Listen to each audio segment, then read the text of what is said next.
3 그리고 4주의 일진사주 명리학 제1465강 시작하겠습니다. 오늘은 양력으로 2022년 11월 10일이고요. 음력으로는 2022년 10월 17일입니다. 오늘 명식은 이민년 신해월 정묘일이 되겠고요. 일진 정묘가 되겠습니다. 자, 오늘 살펴볼 사주 명식 일간 정화일간이 되겠고, 정화일간이 태어난 월령은 해월입니다. 해월에 정화일간이 태어나게 되면 사주를 어떻게 배합하는 것인지 알아보도록 하겠습니다. 제일 먼저 일간이 중요하죠. 오늘 일간, 어저께 병화에 대해서 공부를 했고요. 오늘 일간은 정이라고 하는 천간, 병화 다음으로 나오는 천간이 되면서 10개의 천간 중에서 네 번째 천간이 되겠고요. 병화와 마찬가지로 오행으로는 화의 기운을, 불의 기운을 가지고 있습니다. 그래서 어저께 공부했던 병화를 잠깐 살펴보면 같이 정화와 마찬가지로 불의 기운을 가지고 있는 것은 병화나 정화나 똑같지만은 이거를 음양으로 구분했을 때 병화는 양의 기운을 가지고 있는 화가 되는 것이고요. 정화는 음의 기운을 가지고 있는 화가 됩니다. 음양의 차이가 있습니다. 화라고 해서 나쁜 것 아니고요. 양화라고 해서 무조건 좋은 것만은 아니고요.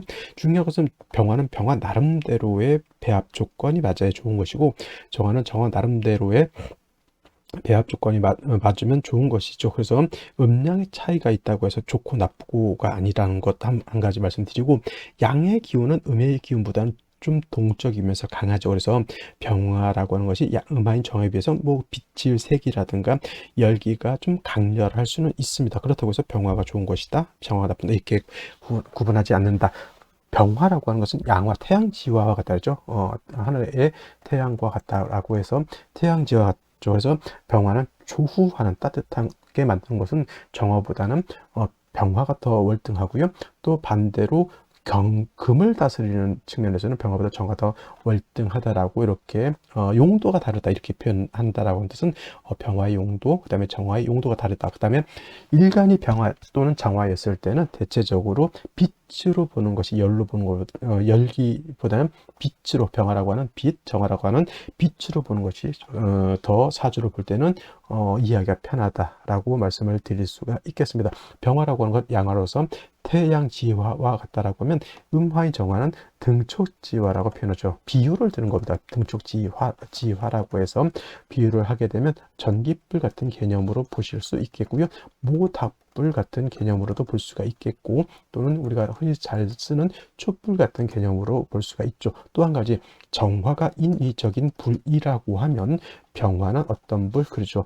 자연적인 불로 이렇게 볼 수가 있습니다. 그래서 전기불도 사람이 필요 위해서 전기불을 만든 것이고요. 모닥불도 사람이 일부러 만든 겁니다. 인위적인 불, 촛불도 마찬가지죠. 하지만 태양불이라든가 자연적으로 발생하는 불은 스스로 발생하는 것이다. 그래서 자연적이다 이렇게 표현하게 되는데, 정화는 그래서 병화에 비해서 뭐 밝기라든가 열기도 조금 약하긴 하지만 인위적인 불이기 때문에 정화는 반드시 인성이라고 하는 것으로서 목생화해 주는 것이 필요하다. 이때 필요한 목이라고 하는 것은 간목이라고 하는 것, 그 을목이라고 하는 것이 있는데, 정화가 좋아하는 것은 정인이라서 좋은 건 아니고, 좋아하다 보니 정이 됐는데, 정화는 간목으로서 생존해 주는 것을 좋아한다. 근데 중요한 것은 뭐냐면, 제 아무리 간목으로서 정화를 생존해 준다, 도와준다, 정화를 불꽃을 지펴준다, 이렇게 좋은 것이지만, 목이 너무 많게 되면, 목다 하게 되면 화식이 된다라고 하는 거, 목다 화색이라고 하죠. 목이 너무 많게 되면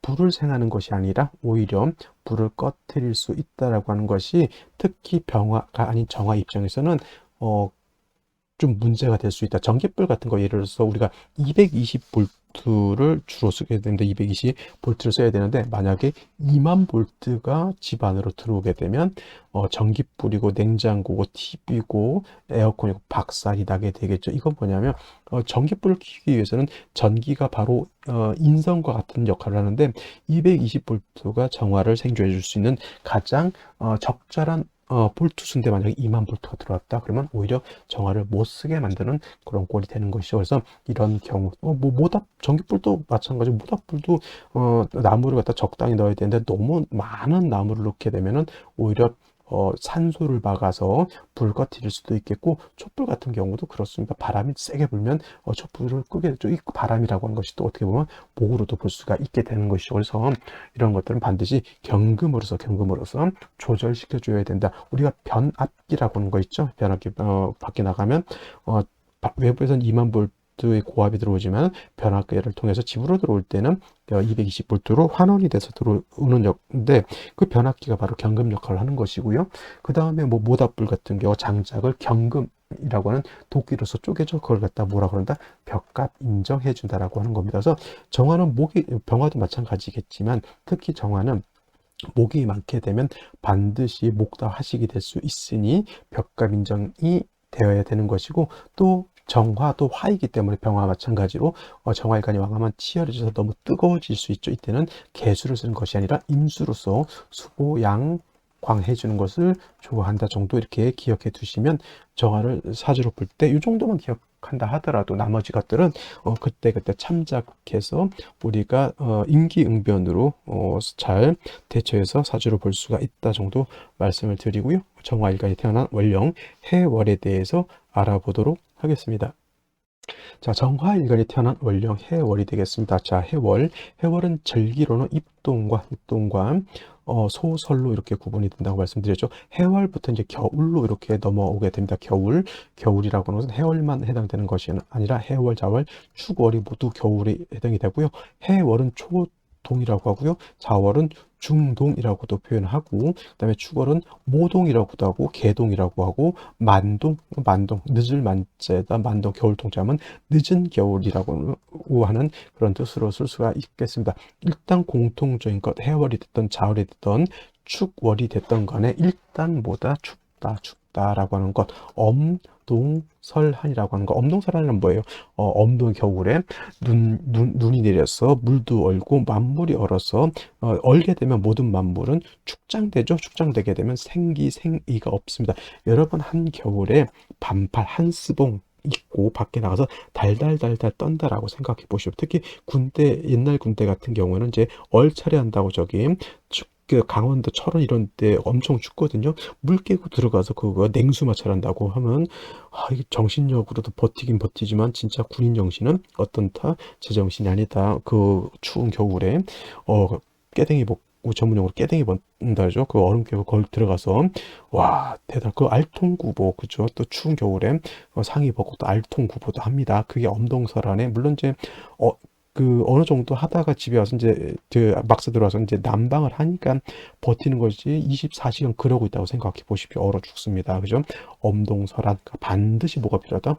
조후의 개념이 필요하다. 저 따뜻하게 해주는 것이 관건이 되는 것이고요. 그 다음에 해자축월은 방향으로는 북방이 되면서, 북쪽이란 뜻이죠. 해는 어디냐면 북서쪽이 되는 것이고, 자는 정북쪽이 되는 것이고, 축은 북동쪽이 되겠죠. 북동쪽, 이렇게 방향도 조금씩 같은 북쪽이라 하더라도 조금씩 차이가 있게 되는 것. 그 다음에 해자축월은 북방이면서 수왕절이 된다라고 하는 것. 해월은 수의 임관지가 되는 것이고요. 자월은 뭐가 되나? 수의 제왕지가 되는 것이니 해자월이 수가 겁나게 억수로 왕성한 시절이고요. 축월 같은 경우에는 물론 해자축 방합이 형성되면 축월에도 수가 왕할 수는 있겠지만, 축월은 기본적으로 사계월이라고 하죠. 4개월이라고 해서 이때는 진술충미월이라고 해서 이때는 토가 왕한 것이다. 토라고 하는 것은요, 그냥 토만 왕한 것이 아니라 사주가 어떻게 배합이 되냐에 따라서 진술충미월인데도 금이 왕해질 수도 있고, 목이 왕해질 수도 있고, 수가 왕해질 수도 있다라고 하는 것, 여러 가지 변화가 무쌍하다라고 하는 것. 진술충미월, 이거는 이제 진술충미월 공부를 할 때 제가 그때 이제 설명을 드릴 것인데, 오늘 같은 경우는 이제 해월이죠. 해월 같은 경우에는 물론 수왕절이라 수가 인관지에 해당이 되는데, 목은 해월에 여기가 장생처가 되는 것이고, 그래서 목도 세력을 얻습니다. 목도 월령인 해월에 통근할 수가 있겠고, 또 수생목하게 되니 목이 세력을 얻지만 해월은 춥기 때문에 화가 없으면 수생목이 아니라 수가 오히려 목을 극할 수도 있다라고 하는 정도 한번 생각해 두셨으면 좋겠습니다. 반면에 화는 어저께 병화할 때도 말씀드렸지만 화는 해월이면 얘가 절지가 되죠. 절지. 토도 마찬가지입니다. 해월이면 화토는 모두 절지가 되는데, 이는 화토는 동궁 같이 움직인다 이렇게 보기 때문에 그렇습니다. 어떤 분도 자꾸 저한테 수토 동궁이 맞지 않냐 이렇게 물어보시는 분들도 있는데, 풍수지리 예전은 수토 동궁을 취용할 수 있겠지만 명리에서는 수토 동궁이 아니라 화토 동궁을 취용하는 것이 맞다 이렇게 보셨으면 좋겠고요. 그래서 해월은 화도 약하고 토도 약하다. 특히나 어저께 병화도 그렇고 오늘 정화도 그렇고, 특히나 병화는 그래도 양화이고 태양지와 같아서 조금 약해도 크게 문제되진 않지만, 정화는 촛불과 같아서 약하면 금방 꺼져 버릴 수 있다. 그래서 병화와 마찬가지로 반드시 해월의 정화는 정인인 간목을 얻어야지만 가추가동이라고 표현하죠. 명시에 이렇게 가추가동이라고 하는데, 가을은 금왕절이고요. 겨울은 수가 왕하죠. 그래서 정화가 가을, 겨울에 태어나게 되면 일간이 약한데, 간목을 얻게 되면 가추가동으로서 가을도 두렵지 않고 겨울도 두렵지 않다라고 표현한 것이 그러한 연유죠. 그래서 정화가 간목을 이렇게 얻게 되면 이 간목은 수를 설기해서 일간을 생조해 주기 때문에 간목을 얻게 되면 정화는 그렇게 두려울 것이 없다. 물론 개수가 투출한다 하더라도 간목이 있으면 수생목 목상화해서 정화를 생조해 주는 것이죠. 그렇다고 해서 뭐 임계수가 너무 많아지게 되면 오히려 간목 입장에서 수가 너무 많아지게 되면 수다 목부가 되기 때문에 이 또한 좋지 못하죠. 임수가 투출하게 되면 간목 입장에서도 조금은 문제가 발생할 수 있게 되겠고, 또 일간이 정화를 하더라도 예를 들어서 해월 자월 같은 경우에는 춥기 때문에 별도로 겁재인 병화가 있어서 조후해진다라고 하면 물이 얼지 않고요. 물이 얼지 않으면 수생목 할 수가 있겠죠. 물이 얼지 않으면 수가 목을 생해서 목이 정화를 생해 주는데도 도움을 줄 수가 있을 겁니다. 그래서 정화는 해월의 간목을 얻고 따뜻한 병화를 얻는 것이 도움이 될 것이고, 만약에 지지로 수국을 형성하게 되고 예를 들어서 해자축이라고 하는 방압을 형성하거나 지지로 자수, 해수 또 등등 있어가지고 수가 많아지게 되면 이때는 무토로서 수를 좀 제방해야 되는 그러한 환경이 올 수도 있겠습니다. 이런 극한 상황까지는 안 가는 것이 좋을 것 같고요. 또 해월, 제가 말씀드렸던 것처럼 해월이라고 하는 때는 목의 장생초라고 했죠. 목이 세력을 얻고 있다라고 하는 거예요. 그래서 예를 들어서 지지로 묘목을 이렇게 본다거나 또는 미토를 이렇게 본다거나 이렇게 되게 되면 해묘미 목국을 형성할 수가 있겠고요. 또는 해월의 묘목이 아니더라도 인목을 이렇게 얻게 되면, 인의 한목이 되면 수왕절인 해월이라 하더라도 마치 인월이라든가 묘월에 목이 왕한 것처럼 목이 왕해질 수도 있다. 그러면 정화 입장에서 목이 왕해지면 어떻다? 다시 생각해야 될 것, 목다화색 또는 목다화식 이렇게 되면 오히려 경금으로서 목을 갖다가 작벌해서 정화를 생조해준다. 벽값 인정해줄 필요가 있다 이렇게 볼 수가 있는 것이죠. 그래서 해월이 수가 왕하지만은 목국을 형성할 수 있다라고 하는 것 또한 여러분들이 머릿속에 염두에 두시고, 목국이 형성되면 반드시 뭐가 필요하다. 신금 가지고는 목을 제할 수 있는 공력이 떨어지게 되고요. 반드시 경금을 얻어서 목을 갖다가 억제해 줄 필요가 있다라고 해서, 해월의 정화가 태어났을 때 이런 것들을 일단 일간이 약하기 때문에 목을 얻어야 된다. 수가 많아지게 되면 수다 목부가 되고 정화도 수에 의해서 파극이 되게 되면 정화가 꺼질 수 있기 때문에 수가 너무 많아졌을 때는 무토로서 수를 갖다 제방할 필요가 있다. 또 해월에 해묘미 목국을 형성한다거나 인해한목한다든가 해서 목이 많아지게 되면 목다화식이 될 수 있기 때문에 이때는 경금을 치용해야 돼. 이렇게 경우의 수를 머릿속에 좀 가지고 있다라고 하면 사주를 볼 때 이 사주는 어떤 사주다라고 하는 것을 여러분들이 분간할 수가 있죠. 그러면 울로가 어디로 갔으면 좋겠고, 이런 사주는 인성이 많으니까 어떻다, 경금이 용도가 있으니까 처덕이 있을 것이다 이렇게 우리가 통변을 할 수가 있게 되는 것입니다. 자, 그러면 여기까지 설명을 드리고요. 오늘의 명식 그리고 생시 알아보도록 하겠습니다. 자, 오늘의 명식 살펴보도록 하겠습니다. 오늘 명식 정화일간이 해월에 태어난 사주 명식이 되겠고요. 사주를 볼 때 일간을 먼저 보고 원령을 보고 다음에 뭘 본다? 격국이 어떻게 짜여져 있느냐를 놓고 보게 되는 것입니다. 자, 격국이라고 하는 것은 일간과 원령과의 관계를 살펴 사주 8글자가 어떻게 짜여져 있고 어떻게 구성되어 있느냐를 놓고 보는 것인데, 오늘 일간 정화는 음화가 되겠죠. 그 다음에 해수라고 하는 것은 어저께도 말씀드렸지만 오늘 뭐 해월 계속 내동 얘기를 할 겁니다. 몸체는 음이지만 쓰는 것은 양으로 쓴다. 그래서 체음용양, 원래 자수가 양이고 해수가 음이지만은 해 중에 있는 본기가 임수, 양수를 가지고 있기 때문에 몸체는 여자 같지만 쓰는 것은 남자 같이 쓴다라고 하는 것이 체음용양이 되겠고요. 이렇게 되게 되면 대수는 우리가 명리학에서는 양수로 취급을 하게 되죠. 그래서 음대 양이 되는 것이고, 음대 양, 근데 이제 수라고 하는 것이 화를 극하는 관계가 되겠습니다. 수극화가 되겠죠. 그래서 나를 극한다, 극아자가 되는 것이고, 극아자 관성이라고 합니다. 관성이라고 하는 것은 다시 정관과 평관으로 구분해 볼 수가 있죠. 평관은 다른 말로 칠살이라고도 이렇게 보게 되는데, 중요한 것은 뭐냐, 일간 자체가 해월에 약하고요. 그 다음에 해월은 수가 왕하죠. 근데 오늘은 음대양의 관계가 되는 것이 일단 정관입니다. 그래서 정관격이 되는데, 정관격인데 일간은 약해서 신약한데 관성은 왕하다. 어찌됐건 일간이 약하면 정관이라 하더라도 마치 그 작용하는 것은 마치 평관과 같이 작용할 수가 있겠다 정도 머릿속에 염두에 두시고요. 그 다음에 해수라고 하는 것, 지장간을 다시 한번 살펴볼 필요가 있는데, 이때는 어차피 간목이라고 하는 것 때문에 이걸 보게 되는 것이죠. 자, 무토, 간목, 그 다음에 지장간, 해수가 아니라 임수죠. 임수가 지장간으로 들어가 있는데, 만약에 아무것도 투출하지 않으면 그냥 해 중에는 본기인 임수 가지고 격을 취용하면 되는 것이고, 만약에 간목이 투출되어 있다라고 하면 이걸 가지고, 무토는 투출해도 격을 잡지 않습니다. 간목이 투출하게 되면 얘를 가지고 격을 잡을 것이니, 정화가 간목을 보게 되면 정인격이 되는 것이고, 그 다음에 정관이 인성을 생각하고 인성이 나를 생각하게 되니 관인상생의 좀 원활한 국세가 될 수 있겠다. 그래서 아까 해월 설명할 때 해월은 수가 왕하고 일간이 약한 것이니 반드시 정화 입장에서는 정인인 간목을 얻어서 수를 갖다 설기해서 나를 생해주는 것이 반드시 필요하다라고 말씀을 드렸는데, 자, 일지를 보게 되면 묘목을 가지고 있죠. 아까 제가 말씀을 드렸습니다. 해월은 목의 장생처라고 하죠. 장생처가 되기 때문에 이렇게 되게 되면 해묘죠. 해묘미가 돼야 되는데, 해묘미 삼합이 되는데, 일단 미토는 보이지 않는다 하더라도 해묘 반합을 하게 되죠. 그러면 이거 해월이라 하더라도 인성의 목이 왕해지게 됩니다. 근데 문제는 연지의 인목이라고 하는 것을 또 봤기 때문에 수왕절이라 하더라도 마치 인월이라든가 묘월처럼 목이 많아지게 되니 목다화식이 될 수 있다, 이렇게 생각하시면 일단은 하셔야 되겠고요.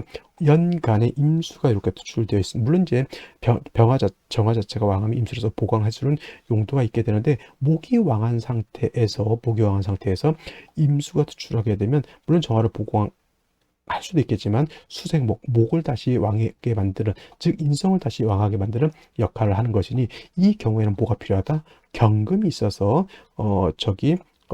목을 갖다 억제할 필요가 있다. 근데 월간에 뭐가 있습니까? 신금이 있죠. 자, 경금과 신금이 이렇게 있는데, 목을 갖다가 벽갑하는 것은요, 경금은 우리가 비유를 하자면 얘는 도끼라든가 전기톱 같은 그러한 강철로 만든 그러한 연장이 있다라고 하면, 신금은 뭐라면 조각도 같은 것 또는 과도칼 같은 거 이렇게 생각하시면 이해하기가 쉽겠죠. 아니면 여러분 반지라고 생각하셔도 돼요. 반지 가지고 나무를 벤다? 조각도 가지고 과도칼 가지고 큰 나무를 벤다? 말이 되지 않죠. 경금이라고 하는 큰 도끼를 가지고 목을 갖다 억제시켜 주는 것이 필요한데, 신금은 목이 왕할 때 이 목을 억제하는 공력이 떨어지죠. 자, 조각도 가지고 큰 나무를 갖다 하면은 조금씩 톱밥 정도밖에 만들어낼 수가 없게 되는 것이죠. 그래서 오히려 목다 화식이 되는 것을 방지하기가 좀 어렵게 된다라고 하는 것. 그래서 좀 뿌리 있는 경금 정도 있어주는 것이 어떨까라는 생각을 보게 되는데, 또 경금 또는 경을 보게 되면 벽갑 인정을 한다 하더라도 조금 조후가 부족해지는 그러한 단점이 생길 수도 있다. 물론 인중에 있는 병화가 있다 손치더라도 병화가 별도로 사화라든가 병화가 있는 거하고 인중병화만 있는 거하고는 조금은 차이가 있을 수 있겠죠. 그래서 생지에서 모든 것을 충족할 수 있느냐? 그렇지 않다. 하나를 얻으면 나머지 하나는 대운에서 얻는 것이 이제 필요하게 되는데, 그렇게 사주와 대운이 합이 잘 이루어지면 좋은 사주가 되겠지만은 합이 잘 이루어지지 않는다고 하면 그게 썩 좋은 사주, 썩 좋은 운이라고 보기는 어렵죠. 그래서 가끔 제 카페라든가 저한테 사주 상담하시는 분, 저 선생님 사주 좋다는데 왜 이렇게 힘이 들까요? 물론 사주가 좋을 수도 있겠지만 대운까지 같이 좋아야 되는 거죠. 사주가 좋은데 대운이 안 좋다. 그러면 우리가 흔한 말로 좋은 차 가지고 시골길 가는 것 같습니다. 차라리 사주가 조금 부족하더라도 그 부족한 거를 대운에서 보충해 준다라고 하면, 뭐 사주는 차는 조금 덜 안 좋다 하더라도 자기가 원하는 만큼 부귀를 누리고 살 수 있다면 오히려 그게 더 좋을 수 있다. 물론 더 가장 좋은 건 사주도 좋고 대운도 좋으면 대귀격이 되죠. 대귀격도 있고요. 대부격도 있죠. 대귀격, 대부격 되면 부귀를 둘 다 얻을 수도 있죠. 대부귀격도 있죠. 대부귀격. 얼마나 좋겠습니까? 부는 좀 부족하도 명예를 크게 얻는다거나, 대통령 같은 예를 들면 판사 뭐 정도, 부격 뭐 이건희 회장 뭐 명예도 얻죠. 어떻게 보면. 근데 대부귀격 돈도 벌고 명예도 크게 얻고, 그런 사주가 대체적으로 뭐예요? 사주도 좋고 대운까지 좋은 그런 사주가 그렇게 되는 것이죠. 자, 그러면 생시를 한번 살펴보도록 할 텐데요. 경자시가 되게 되면은 해묘안목하고 인해안목해서 목이 왕해지죠. 경금 가지고 목을 갖다 억제시켜 줄 필요가 있게 되는데, 자수까지 얻게 되면은, 임수가 여기 뿌리를 얻게 되면은 오히려 금이 목을 억제하는 것이 아니라 금을 수를 생하는 그런 역할을 하게 되는 것이 좀 단점이 되겠고요. 또 금이 있어서 수를 생하게 되면 이건 한습해집니다. 또 한 가지, 신금이 됐든 경금이 됐든 경자시가 되면 지지로 뭐가 없습니까? 뿌리가 없다라고 하는 것이 가장 큰 문제가 될 것 같고요. 경술시가 되면 그래도 술 중에 있는 신금이 경금이 뿌리는 둘 수 있죠. 이렇게 되게 되면은 등에 뭐 얘가 이렇게 목을 억제할 수는 있다 하더라도, 반대로 이렇게 되게 되면 해월의 수가 왕할 것 같지만은 이 해수 하나 빼고 나면은 뭡니까? 수가 약한 거예요. 오히려 목이 왕하고 토는 수를 극하려고 하는 것이니, 이렇게 경자시는 수가 너무 왕해서 문제라고 하면, 경수지는 반대로 해묘한목, 인해한목해서 목이 약해지는 것이 수가 약해지는 것이 문제죠. 오히려 이런 경우에는 금으로써 수를 좀 생조해 줘야 되는, 목을 억제하고 수를 생조해 주는 그런 것이 필요하다. 근데 이것이 화운 같다라고 하면 제가 봤을 때는 결코 좋지 않을 것이다라는 생각을 해보게 되고요. 이민시 이렇게 되게 되면 이것도 지지 완전 목국이 형성됐다. 그럼 목도하시게 될 수 있게 되겠죠. 뭐 정화가 인목 두 개 뿌리를 넣기 때문에 뭐 나름대로 세력은 있다 하더라도 목이 많게 되면 병화들이 정화는 오히려 불이 꺼질 수 있게 되는 것이고, 임수 두 개가 보강한다 하더라도 수는 어차피 목을 생하게 되어 있다. 계묘시는 이거는 목국 형성돼도 이 개수 때문에 지랄입니다. 개수는 아무리 목이 많다 하더라도 개수는 정화를 꺼뜨릴 수 있다. 그래서 대체적으로 제가 경험한 바로는, 정화가 개수를 참관해서 보면 신경이 무지무지 예민해질 수밖에 없겠고요. 간목까지 투출하게 되면 이건 십중팔구 뭐다 목다 화식이 된다 정도. 그 다음에 차라리 경금을 얻지 못할 바에는 을사시라든가 병오시처럼 그냥 화를 갖다 얻게 되면 차라리 낫지 않을까라는 생각을 해볼 수도 있겠습니다. 옷이 이렇게 되면 이제 화를 얻게 되죠. 하지만 이것도 마찬가지로 상대적으로 수가 부족해진다라고 하는 단점이 있게 되는 것, 문제가 될 수 있겠고요. 무신시 같은 경우에는 신금을 얻었죠. 임수가 뿌리를 얻었고요. 이 신금은 못 쓴다 하더라도 이 신금 가지고 나름대로 목을 억제할 수는 있습니다만은 뭐가 문제다? 그렇죠. 상관이 투출해서 임수를 파극하려고 하는 상관, 경관에 조금은 위험성이 없지 않아 있죠. 물론 중간에 신금이라고 하는 것이 있어서 뭐 통관, 화생토, 토생금 해주는 토생금, 금생수 해주는 역할을 한다 하더라도 경금이 아니고서 신금은 무토의 매금이 되는 그런 단점이 없지 않아 있다라고 볼 수가 있겠습니다. 그래서 저 같은 경우에는 차라리 차라리 중장년을 생각하게 되면 경자시나 좀 신해시 정도, 경자시 정도를 게 저는 가장 좀 낮게 보고요. 기묘시는 묘유충 되니까 절대 얻어서는 안 되는 생시가 되겠습니다. 그래서 화를 얻게 되면 초년은 좋을지 모르겠으나 중장년이 어렵고요. 경자 신해시는 초년은 조금 힘들 수는 있겠으나 중장년이 좀 좋아질 수 있는 그러한 국세가 되죠. 그래서 제가 만약에 오늘 아이를 반드시 낳아야 된다. 저는 자시 또는 해시 정도 이렇게 얻는 것이 가장 바람직하다라고 보는데 요 신해시보다는 경자시가 좀 더 나을 것이다라고 이렇게 보고 있습니다. 무신시도 좀 생각해 볼 수는 있겠으나 무토가 임수를 파하게 되면 그 참 모양새 좋지 못한 상관, 경관이 되는 것이니 조금은 꺼릴 수밖에 없는 생시. 그래서 오늘도 제가 봤을 때 그렇게 썩 선택할 수 있는 선택의 여지가 많지는 않다 정도 말씀을 드리겠습니다. 자, 오늘은 여기까지 설명드리도록 하고요. 내일 또 찾아뵙도록 하겠습니다. 감사합니다.